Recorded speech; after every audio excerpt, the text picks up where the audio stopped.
Nining atong ebanghelyo karon nga nagisgot sa daan ug sa bag-o, nakainunom ako sa usa ka sharing sa Batanon may tungod sa iyang ex, no.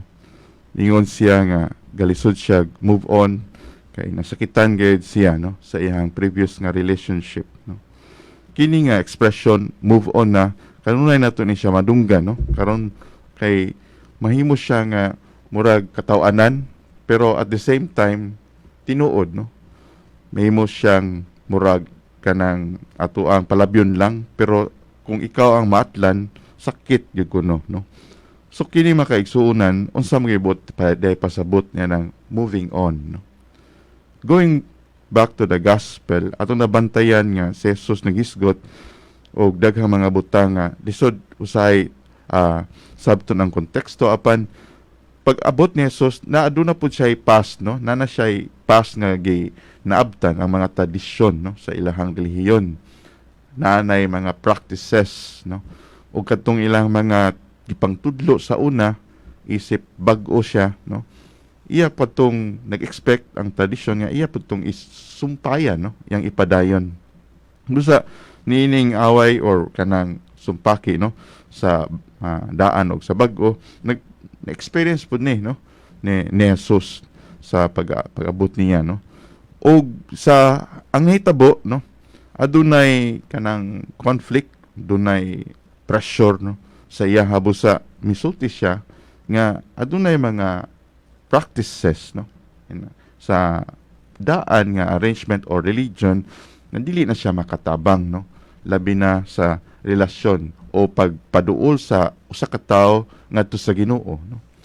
Kay kung aduna may mga practices, no, aduna may mga tradisyon, ang para kang Hesus kining tanan unta makatabang nga mulambo ang imong relasyon sa Ginoo, no. Apan kung atong balikan usab ang atong mga traditions, kung makabantay mo aduna tay mga gipangbuhat, no, nga wa gani ta kasabot pero sundon lang nato kay maumay naandan, no, daghan, no. O bisan pa og wala na makatabang sa kung unsa iyang tumong ato lamang buhaton kay maumay naandan, no. Kining punto karon sa ebanghelyo, no, importante og unsa gayud ang tumong, no, makatabang bagyod kini sa ato ang relasyon, no, labi na diha sa Ginoo. Makapalambo ba kini o makapatabang usab sa paglambo sa atong kaugalingon nga espirituhanong kinabuhi, no? Kung atong susihon para kang Jesus ang iyang mensahe mao kini, no, sabta una ang imong gibuhat, ang imong tradisyon, o learn from it, no, move forward, no, towards a better, no, nga practices, no. Mao nga magisgot nga ni Jesus og bag-o, no, nga mo resist ang mga daan, no. Iya gining ipasabot nga dunay purpose, dili lang kay naay pagbag-o tungod kay gusto lang siyang magbag-o, kundi nagbag-o tungod kay naay tumong. Mao kini nga maluwas kita, no, maadto kita sa mas maayong kahimtang.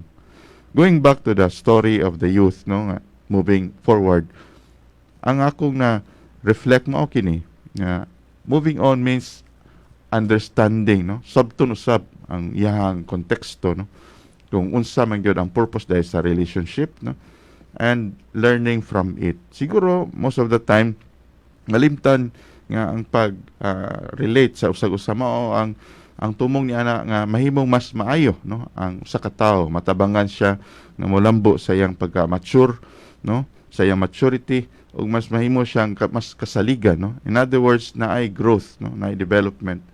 Busa kung aduna may past nga wala naka mag-grow, learn from it, no, and strive to become a better person. Amen. Pag-ampo sa katawhan.